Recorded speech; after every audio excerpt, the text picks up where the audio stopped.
ओम शांति। गीता अध्याय 2, श्लोक 4 से 8 तक। अर्जुन बोले, हे मधुसूदन, मैं रणभूमि में किस प्रकार बाणों से भीष्म पितामह और द्रोणाचार्य के विरुद्ध लड़ूंगा, क्योंकि हे अरुसूदन, वे दोनों ही पूजनीय हैं। इसलिए इन महानुभाव गुरुजनों को न मारकर मैं इस लोक में भिक्षा का अन्न भी खाना कल्याणकारक समझता हूँ, क्योंकि गुरुजनों को मारकर भी इस लोक में रुधिर से सने हुए अर्थ और काम रूप भोगों को ही तो भोगूंगा।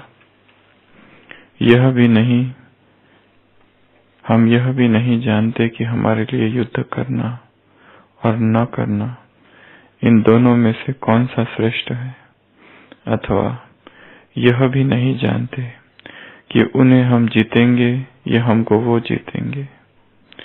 और जिनको मारकर हम जीना भी नहीं चाहते, वे ही हमारे आत्मीय धृतराष्ट्र के पुत्र हमारे मुकाबले में खड़े हैं। इसलिए कायरता रूप दोष से उपरत हुए स्वभाव वाला तथा धर्म के विषय में मोहित चित्त हुआ मैं आपसे पूछता हूँ कि जो साधन निश्चित कल्याणकारक हो वह मेरे लिए कहिए, क्योंकि मैं आपका शिष्य हूँ। इसलिए आपके शरण हुए मुझको शिक्षा दीजिए, क्योंकि भूमि में निष्कंटक धन धान्य संपन्न राज्य को और देवताओं के स्वामीपने को प्राप्त होकर भी मैं उस उपाय को नहीं देखता हूँ जो मेरी इंद्रियों को सुखाने वाले शोक को दूर कर सके। तो अर्जुन पूछ रहा है कि रणभूमि में मैं किस प्रकार से भीष्म द्रोण के विरुद्ध लड़ूंगा। हे अरिसूदन, वे दोनों पूजनीय हैं। उनको मारकर मैं इस लोक में भिक्षा का अन्न भी खाना, उनको मारने से तो भिक्षा मांगकर अन्य अन्न खाना भी मैं कल्याणकारक समझता हूँ। और उनके रक्त से सने हुए अर्थ और काम रूप भोगों को तो ही भोगूंगा अगर उनको मारता हूँ तो। और मुझे यह भी नहीं पता कि इस युद्ध में कौन जीतने वाला है।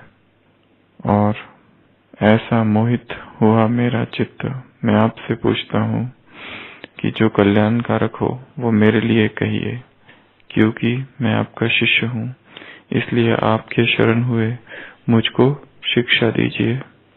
और वो ये भी कहता है कि मेरे इंद्रियों को सुखाने वाला यह जो शोक है, इसको दूर करने का मैं कोई मार्ग नहीं खोज पा रहा हूँ। पूरा पहला अध्याय। अर्जुन विषाद योग। अर्जुन तरह तरह की बातें बता रहा है, अलग अलग तरीके से वही बात दोहरा रहा है। और जब उसको कहा गया कि ये तुम्हारे हृदय की दुर्बलता है, और जब उसको कहा गया कि ये अनार्य है, और जब उसको कहा गया कि ये नपुंसकता है, वो उसने सुना, परंतु फिर भी वो उसी बात को फिर से दोहराया चला जा रहा है कि सामने भीष्म है, सामने द्रोणाचार्य है, मैं इनको कैसे मारूंगा, मैं इनसे कैसे लड़ूंगा, इनसे लड़कर सम्राट बनने से अच्छा है मैं सड़क पर बैठकर भीख मांगूंगा। ये मुझे ज्यादा श्रेयस्कर लग रहा है। और वो एक जगह ये भी कह रहा है कि अब मैं आपकी शरण में हूँ, अब मैं आपका शिष्य हूँ। परंतु वो फिर ये भी कह रहा है कि मुझे नहीं लगता इस युद्ध से कुछ फायदा है, मुझे नहीं लगता है कि इससे किसी का भी कल्याण होने वाला है। और वो ये भी कह रहा है कि शोक में डूबा हुआ मेरा मन, ये शोक इतना गहरा है कि मेरे इंद्रियों को सुखाने वाला है। और जो राज्य मुझे प्राप्त होगा और जो देवताओं के स्वामित्व की मुझे जो प्राप्ति होगी, वो सब भी मुझे गौण लग रही है। तो ये अर्जुन की कंडीशन है। थाह नहीं मिलती जीवन की, लहरों से ही रह गई खेलती मछली, चंचल मछली मेरे मन की। स्वल्प ज्ञान की गुनिया हल्की, कैसे बुझे बात अतल की। जल में लीन न होने देती, लोह काट की नैया तन की। व्यर्थ हुए सिद्धांत समीक्षा, मिले नहीं गुरु मंत्र न दीक्षा। आज और कल और दिखती रंगत मिट्टी के कण कण की। यहाँ स्नेह से स्नेह न मिलता, सत्य फूल बन स्वप्न न खिलता।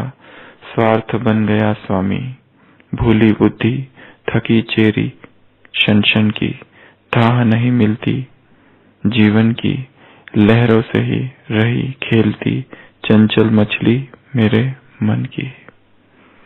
तो मनुष्य की स्थिति ऐसी है कि थाह नहीं मिल पाती जीवन की।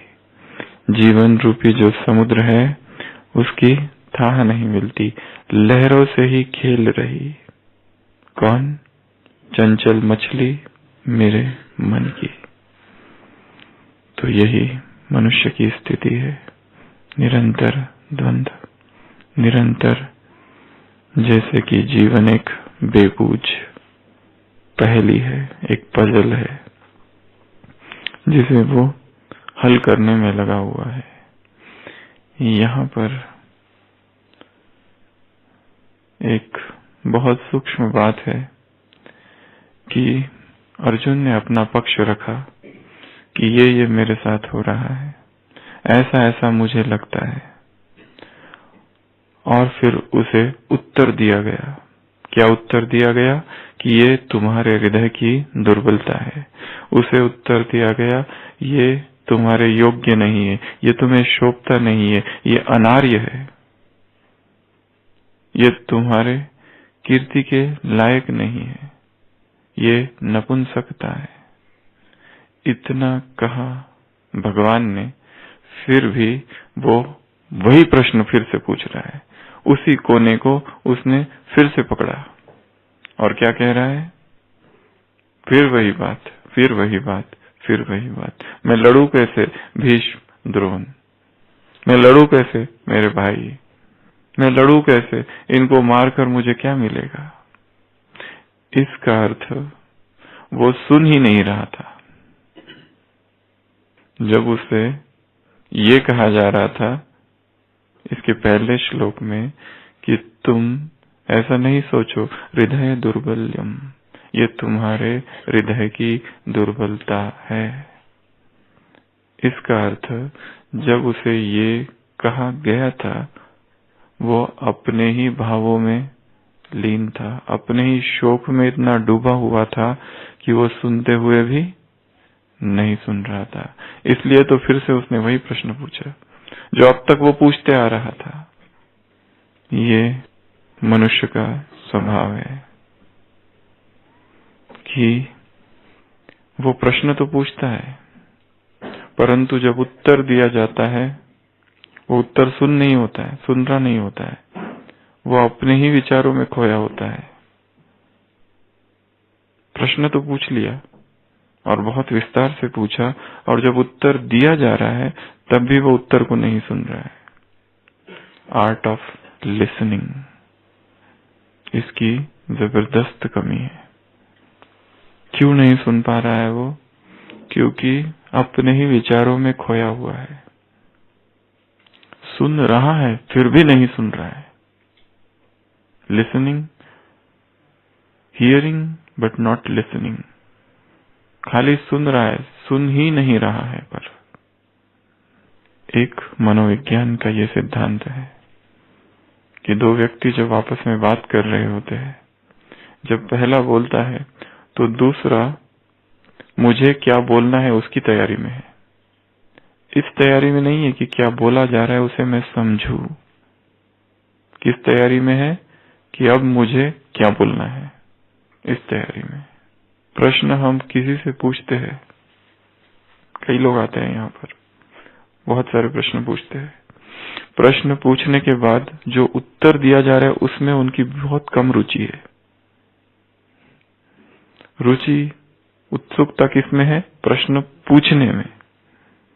उत्तर सुनने में रुचि नहीं है, क्योंकि उत्तर साधारण होने वाला है और उत्तर जो मिलने वाला है वो वही होने वाला है जो हमें पता है। उत्तर वही होने वाला है, मुरली सुनो, मुरली पढ़ो, मुरली का चिंतन करो, ज्ञान करो, योग करो, चार्ट को बढ़ाओ। उत्तर सुने हुए है, साधारण है और वही है जो हमें पता है और वो भी है जो हम करना नहीं चाहते। रस है प्रश्न पूछने में, क्योंकि ऐसे प्रश्न पूछने में रस बहुत अधिक अच्छा है कि व्यर्थ संकल्प बहुत तेज चलते कैसे मुक्त हो, अमृत वेले को पावरफुल कैसे बनाए, क्या करे कि चार्ट बढ़ जाए। प्रश्न में रस अधिक है, उत्तर में रस नहीं है, क्योंकि प्रश्न पूछना अहंकार को तृप्त करता है। मैं की तृप्ति होती है उसमें कि हम भी पूछने वाले हैं, मैं भी पुरुषार्थ कर रहा हूं और मेरे पुरुषार्थ में ये बाधा है, इसलिए मेरे पास भी कुछ प्रश्न है। और यदि वो बड़ी सभा में कोई पूछता है, वहां तो बहुत ज्यादा अहंकार की तृप्ति होती है। दादी का क्लास चल रहा है और दादी कहे कि कोई प्रश्न पूछो, वहां प्रश्न पूछने में सबसे अधिक रस है, क्योंकि वहां प्रश्न महत्वपूर्ण नहीं है, मैं पूछ रहा हूं ये महत्वपूर्ण है। और जो उत्तर दादी ने जो दिया उसमें तो बिल्कुल भी रस नहीं है, क्योंकि उत्तर देने के बाद भी थोड़ी देर के बाद फिर से वही प्रश्न पूछेंगे। इसका मतलब उत्तर सुन ही नहीं रहे थे।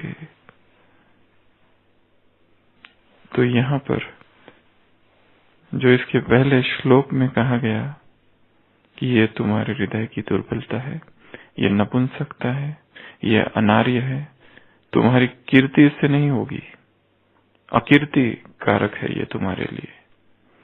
उतना सब कुछ कहा उसने। पहले अध्याय में ढेर सारे प्रश्न पूछे। इतने प्रश्न पूछने के बाद जो उत्तर उसे मिला, उस उत्तर पर उसका जरा भी ध्यान नहीं था, क्योंकि तुरंत वो क्या पूछने लगा है, हे मधुसूदन कथम भीष्ममहम संख्ये द्रोण च मधुसूदन। ये भीष्म, ये द्रोण, इनका क्या?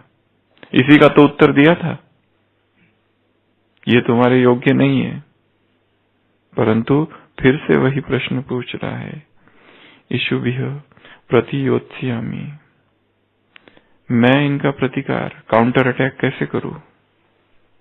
क्योंकि हे अरिसूदन, वे दोनों ही पूजनीय हैं। तो सबसे पहली बात यहाँ जो समझने जैसी है वो है आर्ट ऑफ लिसनिंग। तो क्या किया जाए जिससे हमारी आर्ट ऑफ लिसनिंग बढ़े? पहले हम एक दो बातें इसकी देखेंगे और फिर आगे की चर्चा। तो क्या किया जाए? जब हम सुनते हैं तो क्या करना है? जब हम सुन रहे हैं, क्लास सुन रहे हैं, मुरली सुन रहे हैं, दो लोग हम बात कर रहे हैं तब सुन रहे हैं, बातचीत चल रही है, मीटिंग हो रही है, मीटिंग में एक व्यक्ति उठता है, सारे लोग बैठे होते हैं, वो अपनी बात रखता है, थोड़ी देर के बाद दूसरा एक व्यक्ति फिर से वही प्रश्न पूछता है। इसका मतलब उसने सुना ही नहीं था जो कहा गया। यहाँ पर क्लासेस में कई बार हमने देखा है कि 10 बातें यदि सुनाई जाए, ठीक है, तो दूसरी बात जो सुनाई, क्लास पूरा होने की, क्लास जब बीच में रहता है तो कोई बीच में से उठ के कहता है कि हाँ वो पॉइंट है, जबकि दूसरा नंबर का पॉइंट वही था। इसका मतलब सुन ही नहीं रहे थे। यदि 7 बातें सुनाई जाए और एक पॉइंट वो है, तो 7 बातें पूरी होने के बाद जब ये पूछा जाता है और कोई पॉइंट, तो फिर से व्यक्ति वही बताता है जो फर्स्ट नंबर की थी। इसका मतलब वो फर्स्ट नंबर की जब पॉइंट सुनाई जा रही थी तब हम सुन ही नहीं रहे थे। तो क्या किया जाए?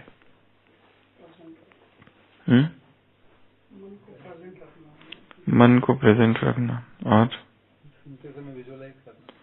सुनते समय विजुअलाइज करना और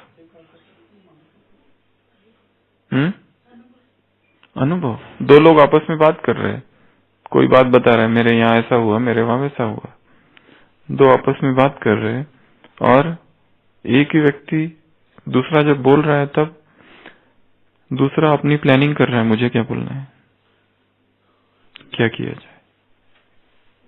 ध्यान से तो सुनना ही है, पर क्या, कैसे, ध्यान से ही कैसे सुनना है, उसी की वही प्रश्न है। सबसे पहली चीज जो है कम्युनिकेशन की वो है eye contact. Art of listening में सबसे पहली जो पॉइंट है वो है आई कांटेक्ट। स्पीकर यदि बैठा है यहाँ, कई बार हम देखते हैं यहाँ कोई आके बैठता है, नीचे देखकर ही बातें चलती है, पूरी क्लास नीचे देखकर या एक ही व्यक्ति की तरफ देखकर।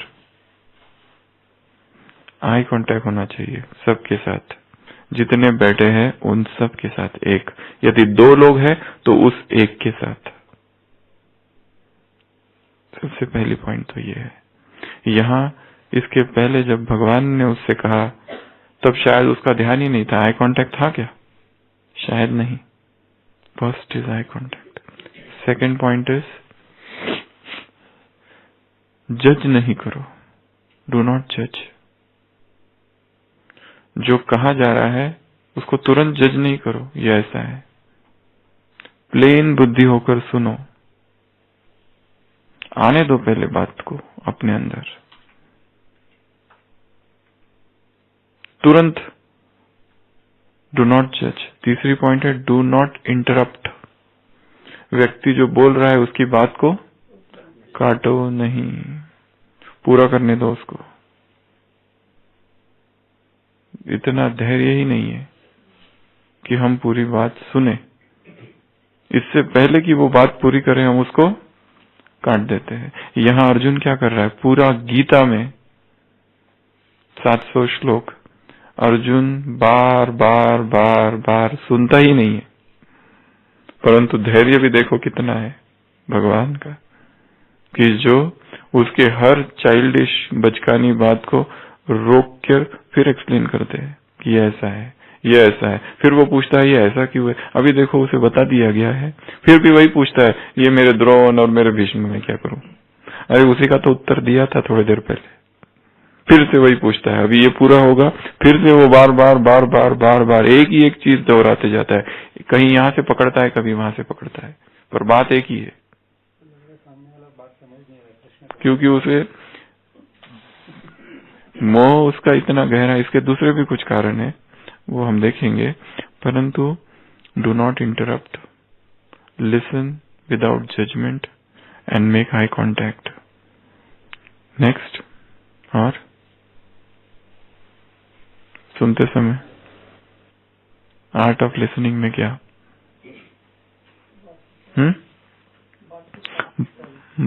उसकी बात को प्राथमिकता दे।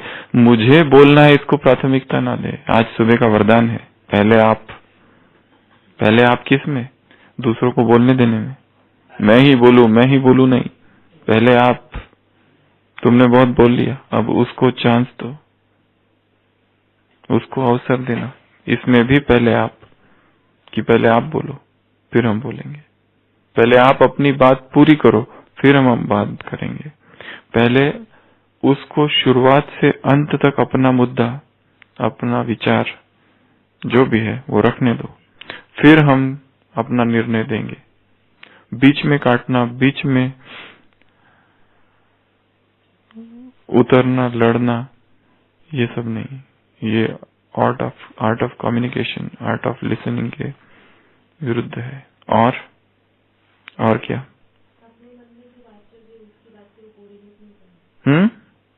अपने मन से ये भी एक पॉइंट है, जिसको एक दूसरे शब्दों में एक्टिव अंडरस्टैंडिंग, ये भी दिखाना चाहिए कि हम वो जो कह रहा है उसमें हमारा रस है।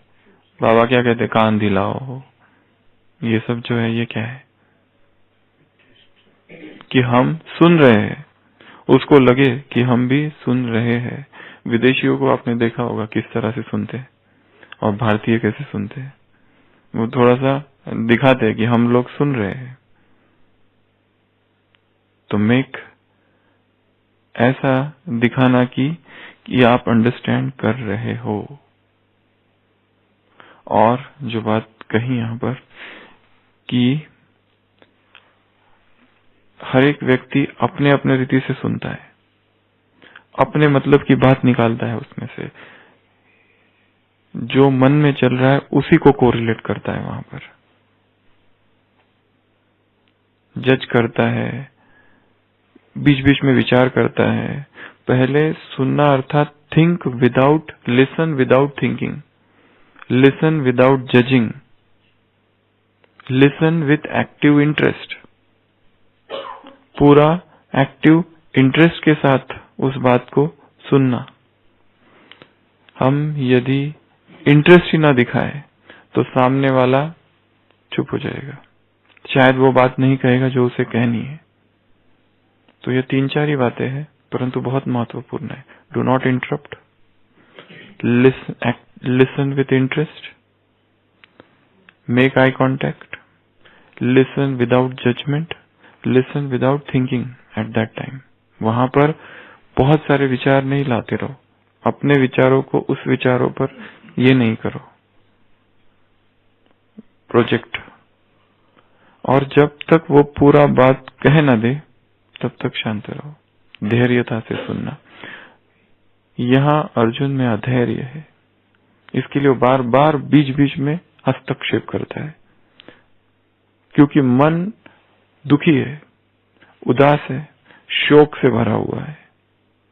इसके लिए वो धैर्य नहीं है उसके पास पूरी बात सुनने के लिए। तो सबसे पहली बात इस श्लोक में ये है।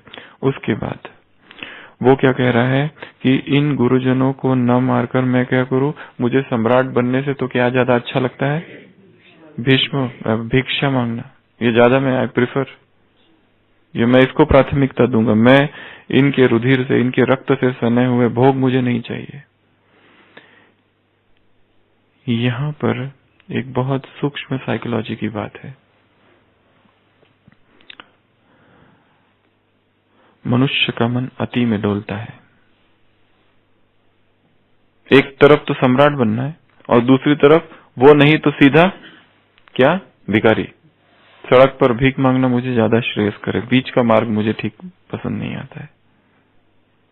हमेशा ये मनुष्य की टेंडेंसी है कि एक तो एकदम एक्सट्रीम में चला जाता है, जैसे किसी के प्यार में, किसी के मोह में इतना फंस जाएगा, इतना फंस जाएगा कि उससे बिल्कुल उसके बिना रह ही नहीं सकता।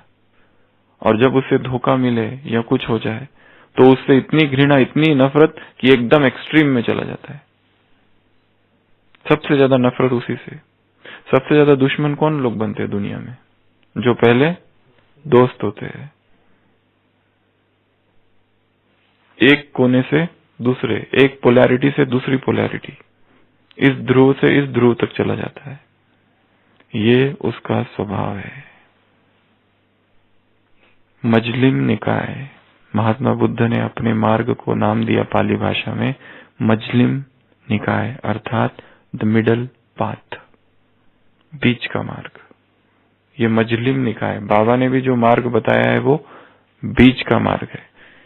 एकदम सन्यासी नहीं बन जाओ, हठी योगी, या तो एकदम भोगी भी नहीं, बीच, मजलिम निकाय, द मिडल पाथ। क्योंकि ये दोनों अति पर जाना बहुत आसान है। एकदम बहुत बात करना, बहुत बात करना, बहुत बात करना आसान है, और एकदम चुप हो जाना बहुत आसान है।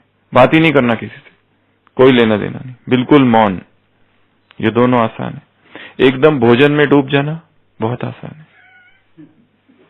भोजन भोजन, दिन रात भोजन भोजन, क्या बन रहा है, क्या बन रहा है, क्या बन रहा है। 2-2 घंटे में भूख लगती है। भूख ऐसी चीज है कि जितनी बढ़ा उतनी और बढ़ती है, और तृप्ति नहीं होती है। कमरे में भी कुछ चाहिए, रात में उठ के भी कुछ खाते हैं, अमृत वेला भी कुछ खाता है व्यक्ति, 2-2 घंटे में कुछ न कुछ चाहिए। यदि और यही व्यक्ति जब दृढ़ संकल्प कर लेता है तो एकदम भोजन को ही छोड़ देता है। दूसरे बीच वाले नहीं कर पाएंगे। ये कर कौन पाएगा? ये जो बहुत ज्यादा बोलता है वो मौन में बहुत जल्दी जाता है। जो बहुत भोजन में डूबा हुआ था, जब भोजन को छोड़ता है तो ऐसा छोड़ता है कि सीधा ही छोड़ देता है सब कुछ, कुछ भी नहीं चाहिए हुए। यहाँ से अति। एक दूसरा व्यक्ति है जो भोग विलास में डूबा हुआ है, एकदम काम में डूबा हुआ जो व्यक्ति है, तुरंत ब्रह्मचर्य को प्राप्त हो जाता है। परंतु लंबा समय ब्रह्मचर्य रहने के बाद फिर अब्रह्मचर्य की याद आती है। लंबा समय भूखा रहने के बाद फिर भोजन की ऐसी याद आती है कि यहाँ से सीधा फिर इधर जम कर जाता है। यहाँ पर मौन रहने के बाद 7 दिन का मौन, और फिर तुरंत इतना बात करता है पेट भरकर, कंपेंसेट करता है वो जो मौन रखा। इसको बैलेंस नहीं कहा जाता है। मजलिम निकाय ये नहीं है। बीच का जो मार्ग है, द मिडल पाथ, बीच का मार्ग, इसमें ही श्रेयस है। या तो इधर डोलता है, क्योंकि इधर डोलना बहुत आसान है और इधर जाना बहुत आसान है। इन दोनों के बीच में लाना है, यही तो पुरुषार्थ है। इसके लिए एक दिन व्यक्ति 2 बजे उठ जाता है अमृत वेले के लिए, और दूसरे दिन अमृत वेला ही मिस कर देता है। कहाँ गया वो Umang? To strike the balance. ये जो है ना बैलेंस, यही संपूर्ण ब्राह्मण जीवन का लक्ष्य है। यहाँ एक तरफ तो सम्राट बनना चाहते हैं, अगर सम्राट नहीं बनूंगा तो सीधा मुझे भिखारी। इस पर टीकाकार अलग अलग प्रकार से टिप्पणियां करते हैं। कोई लोग अर्जुन की बहुत महिमा करने वाले टीकाकार भी है, अर्जुन के पक्ष वाले। यहाँ तो हमने अर्जुन के विरुद्ध में ही बोला है शुरुआत से, परंतु जो अर्जुन के भगत है वो देखते हैं, देखो अर्जुन में कितनी शिष्टता है, वो राज्य को छोड़ने को तैयार है। अर्जुन के पक्षधर भी बहुत है संसार में, कि जो बहुत उसकी महिमा भी करते हैं। वो ये भी उदाहरण देते हैं, प्रभुपाद ने अपनी commentary as it is Bhagavad Gita में उदाहरण दिया है कि अगर कृष्ण की जगह अर्जुन की जगह अगर कृष्ण को रखा गया और उसको कहा अपने गुरु सांदीपानी को मारो, तो वो मारेगा क्या? अपने गुरु, अपने दादा उग्रसेन, उसको मारेगा क्या? अपने देवकी, यश, नंद और वो सब रहे तो ये भी कहा है। अर्जुन की महिमा भी करने वाले बहुत बैठे हैं, परंतु अति में डोलने का स्वभाव मन का है, इधर या तो इधर। चिंतन करो, चिंतन की क्लास सुनी तो इतना चिंतन में खो जाते हैं कि फिर बिल्कुल सेवा से वैराग आ जाता है। सेवा में जाना ही नहीं है, बस तपस्या ही करते रहना है, योग ही करते रहना है। योग में इतना डूब गए, कुछ है जो ज्ञान में इतना डूब गए कि फिर योग के निकल कर योग में आना मुश्किल। कोई लोग सेवा में इतना डूब गए। कल हम एक विदेशी बहन से बात कर रहे थे, वो कह रहे थे कि आज ब्राह्मण परिवार ऐसा हो गया है कि जो भी नए ब्राह्मण बनते हैं तुरंत सेवा में लगा दिया जाता है, तुरंत सेवा में। तपस्या की ही नहीं, ब्राह्मण बने, मेगा प्रोग्राम कर रहे, मीडिया की सेवा कर रहे, भाषण दे रहे, कॉन्फ्रेंसेस कर रहे हैं, मेगा प्रोग्राम कर रहे हैं, विंग्स के कार्यक्रम कर रहे हैं, सब इसमें इतना अभी कोर्स हुआ और अभी सेवा में, या तो भोजन, किचन में भोजन बनाने में लग रहे, माताएं कोर्स कर रही आ रही है और भोजन बनाने में सीधा। तपस्या की कब? चिंतन किया कब? मंथन किया कब? मुरली को समझा ही नहीं, ज्ञान में आए और सेवा में लग गए। दादियां सेवा कब चालू की? बहुत समय। चलो अभी समय भी दूसरा है, परंतु यहाँ तो तपस्या हमें अपनी करनी पड़ेगी, व्यक्तिगत। सीधा ही सेवा में उतरो और वहां संघर्ष, वहां फिर सबसे ज्यादा संघर्ष सेवाओं में है। मैं का संघर्ष, मेरे का संघर्ष। वैराग्य सेवा में ही नष्ट होता है, बाबा के महावाक्य है। सेवा को ही इतनी प्राथमिकता की सेवा ही सब कुछ है, ऐसा हो जाता है। जैसे ज्ञान योग हरेक का केवल पर्सनल अफेयर है। तुम देखो, वो सब हमको मत बताओ, सेवा बराबर होनी चाहिए। एक अर्थों में ये अच्छा भी है कि सेवा की आवश्यकता है, परंतु वो व्यक्ति अपना पुरुषार्थ खो ही जाता है उसका। इसलिए एकदम यहाँ पर भी जो अज्ञान में अहंकार था, वो अहंकार की पूर्ति अब व्यक्ति सेवा में करना चाहता है। यहाँ नाम कमाना चाहता था, अब सेवा में नाम कमाना चाहता है। यहाँ संघर्ष था, वो सेवा में संघर्ष चालू हो गया। इसके लिए अति में डोलने का स्वभाव है। इस अति से स्वयं को बाहर निकालना है और बीच में लाना है। किसी भी चीज की अति, चाहे वो ज्ञान की ही अति क्यों ना हो, ज्ञान ज्ञान ज्ञान ज्ञान ज्ञान ज्ञान ज्ञान, और अशरीरीपन भूल गया, और तपस्या भूल गई, और बैठकर तपस्या भूल गई, ये भी एक अति है, परंतु वो ज्ञान की अति है। तो ये दूसरी बात है। तीसरा, यहाँ अर्जुन जो कह रहा है, मेरे आचार्य, मैं इनको कैसे मारूं, मेरे गुरु, मेरे पितामह, यहाँ पर वो भीष्म और वो द्रोण इतने महत्वपूर्ण नहीं है। महत्वपूर्ण क्या है? मैं, वो मेरे, वो मैं पर ज्यादा भर है यहाँ पर। और यहाँ और एक चीज पता चल रही है, अर्जुन का जो डायमेंशंस है चित्त का, वो बहुआयामी है।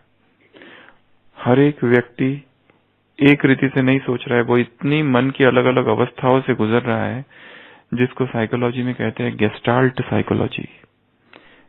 1915 में पहली बार जर्मनी में ये निकली थी, गेस्टाल्ट साइकोलॉजी।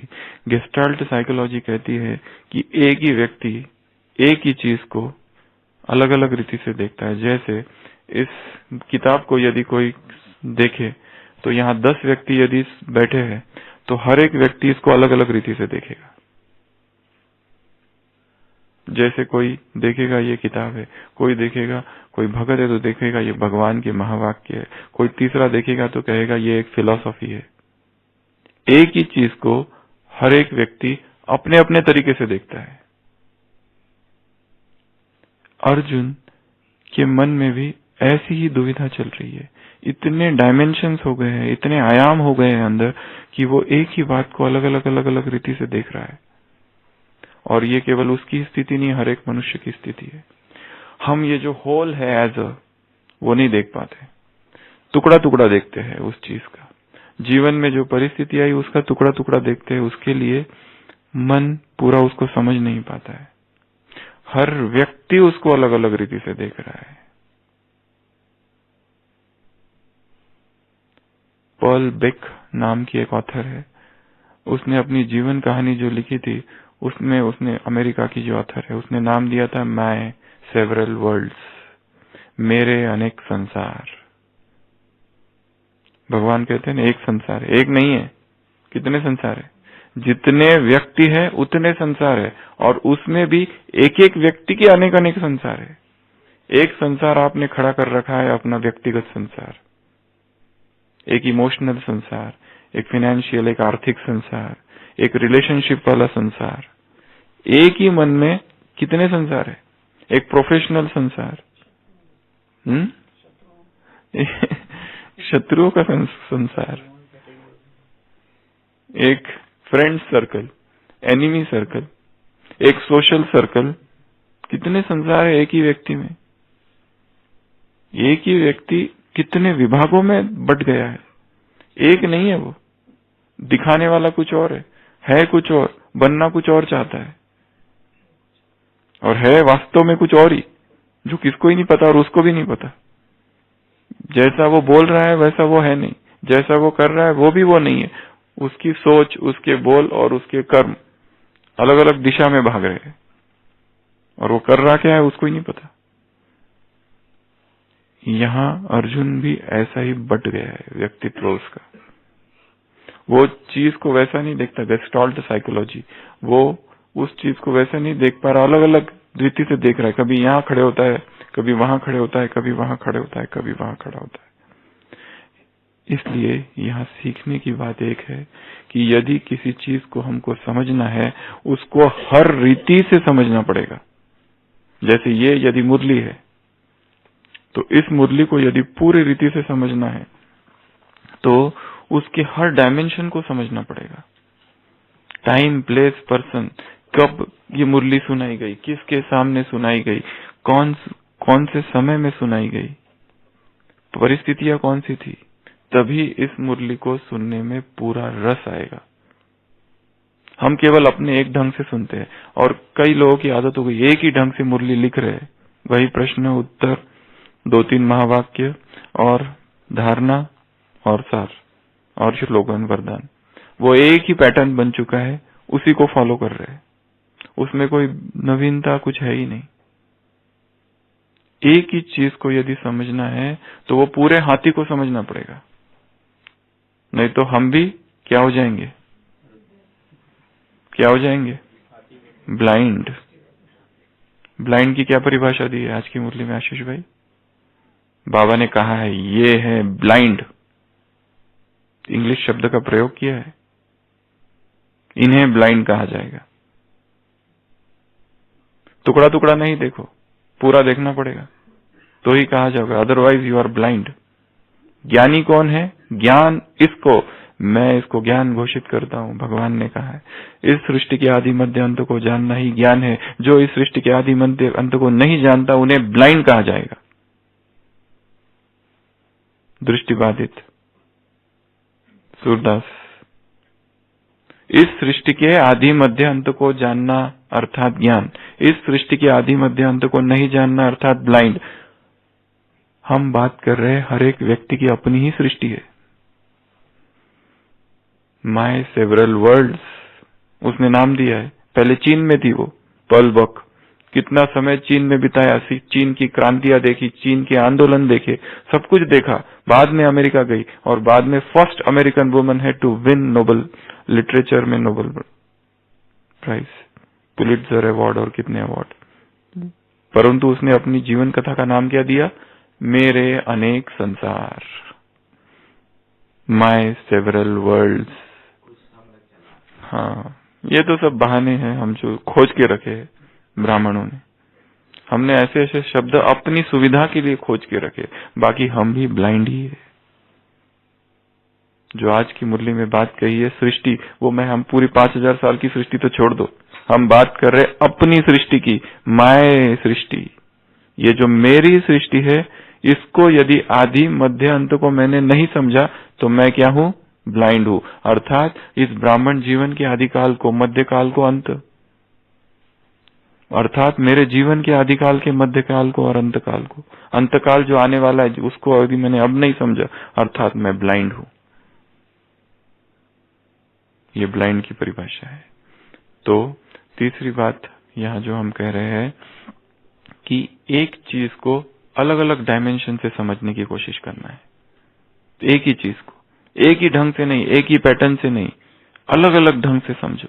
जो बाबा कह रहे हैं मुरली में, एक यदि वाक्य आता है, रुको और सोचो कि एक डॉक्टर इसको कैसे सोचेगा, एक इंजीनियर इसको कैसे सोचेगा, एक अज्ञानी व्यक्ति को यदि ये सुनाया जाए तो वो कैसे सोचेगा, एक यदि धर्म शास्त्री कोई शास्त्र पंडित आ गया वो इसको कैसे देखेगा, एक बाबा का बच्चा जो 50 साल से ज्ञान में वो इसको कैसे समझेगा, एक जो अभी अभी आया है, कल की मुरली में था, कोई 25 साल से 30 साल से ज्ञान में है, कोई 1 मास से ज्ञान में, कोई 7 दिन का ज्ञान में, परंतु अभी अभी आने वाले भी क्या हो सकते हैं?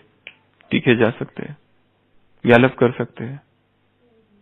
कौन किस रीति से ज्ञान को समझ रहा है, योग को किस रीति से समझ रहा है, यह डायरेक्ट इस श्लोक से संबंधित बात नहीं है ये, परंतु हम अर्जुन के मन की बात कह रहे हैं कि वो परिस्थिति को अलग अलग रीति से समझ रहा है, अलग अलग तरीके से पकड़ने की कोशिश कर रहा है कि ये ऐसा हो जाएगा। अभी बात कर रहा है, पहले बात की थी पितरों की और पूर्व संतति की, अभी बात कर रहा है ये जो भोग हमको मिलेगा उनके खून से सना हुआ भोग होगा।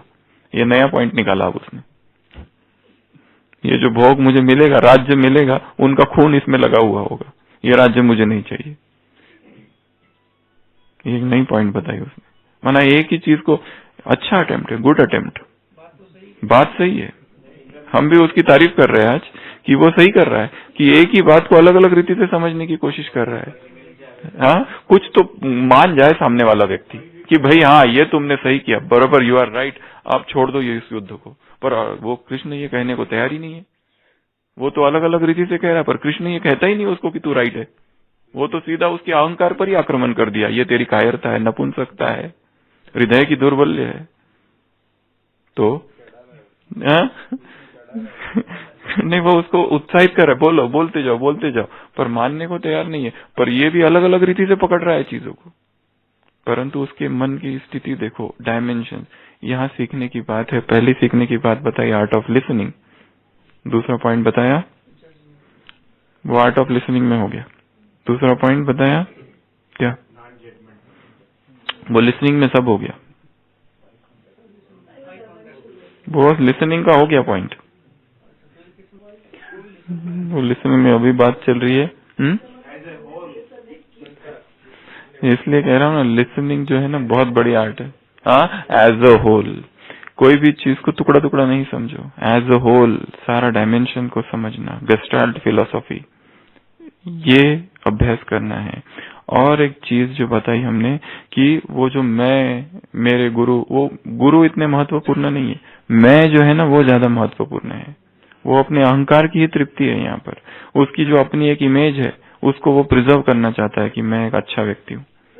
ये नहीं कहना चाहता कि ये मुझे कुछ कहे, कायर कहे, या ऐसा भी कहे कि लोग मुझ पर इतिहास कहे कि ये वो कितना पापी था, उसने अपने ही भाइयों को मार दिया। वो ये कलंक नहीं लेना चाहता, और ये भी नहीं लेना चाहता कि मैं कायर हूं। इसके लिए बीच का मार्ग ढूंढा है उसने। पहली पॉइंट बताई लिसनिंग की, दूसरी पॉइंट बताई अति में नहीं जाने की, बीच का मार्ग, और तीसरी पॉइंट बताई कि ये जो गुरु मेरे ये तो कौन है, मैं, वो मैं की तृप्ति कर रहा है यहाँ पर। और एक लास्ट पॉइंट है यहाँ पर, यहाँ वो कहता है शिष्यस्ते हम यदि माम त्वा प्रपन्नम, मैं तुम्हारा शिष्य बनकर तुम्हारी शरण में आ रहा हूं, शरणागत। परंतु सरेंडर जो है ना शब्द, उसके ही विरुद्ध काम कर रहा है। एक तरफ कह रहा है मैं सरेंडर हूं, परंतु दूसरी तरफ जजमेंट भी दे रहा हूं, मुझे नहीं लगता युद्ध ठीक है। अब जब तुम सरेंडर हो रहे हो तो तुमको लगने की कहां से बात आ गई, तुम अपना ओपिनियन क्यों दे रहे हो। और एक जगह ये भी कहता है मैं युद्ध नहीं करूंगा, आगे इसके आगे का एक श्लोक है, वो कहता है मैं युद्ध नहीं करूंगा। जब तुम सरेंडर हो, जब तुम शरणागत आ गए हो, प्रपन्नम, तब तुम्हारा अपना ओपिनियन, एक तरफ तुम पूछ रहे हो अब मुझे शिक्षा दो, अब मुझे बताओ मुझे करूं कि नहीं करूं, और ये कहता है कि मुझे पता नहीं इसके करने से फायदा होगा कि नुकसान होगा, परंतु बाद में ये भी कहता है कि मैं नहीं करूंगा।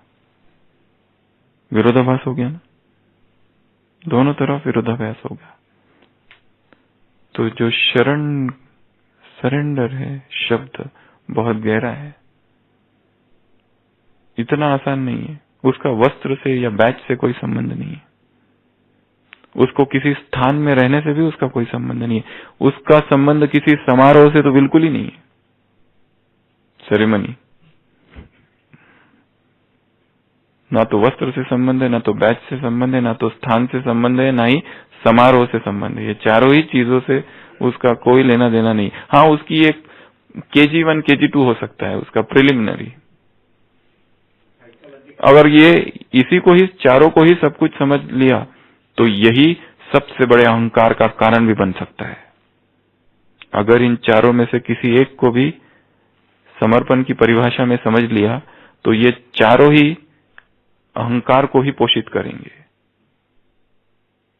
चारों ही चीजें, वस्त्र, बैच, स्थान और समारोह, ये चारों ही चीज, और समर्पण अर्थात अहंकार का को विगलित करना, अहंकार का लीन हो जाना। ये तो उल्टा हो रहा है यहाँ पर, फिर छोटा आय कैपिटल आय बन रहा है, जबकि सरेंडर किस लिए है, आय जो है उसको नष्ट करना, परंतु वो आय क्या हो गया, कहाँ गया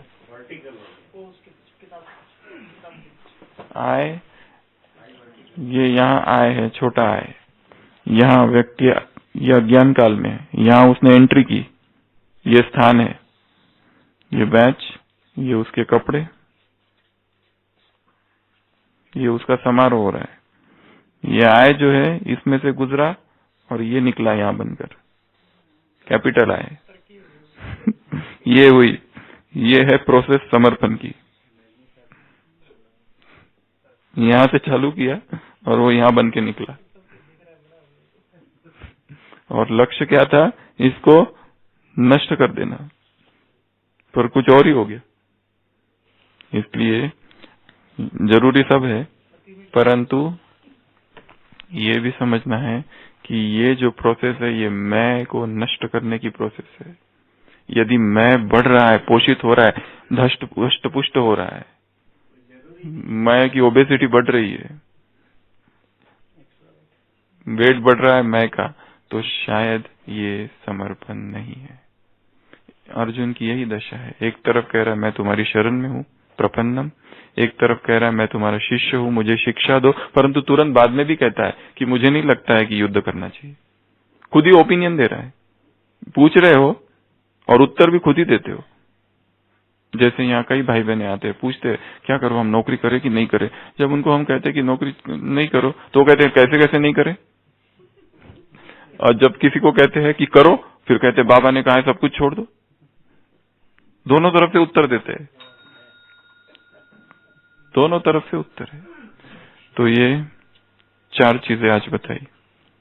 पहला, हाउ टू लिसन, इस पर चिंतन करो, आर्ट ऑफ लिसनिंग पर।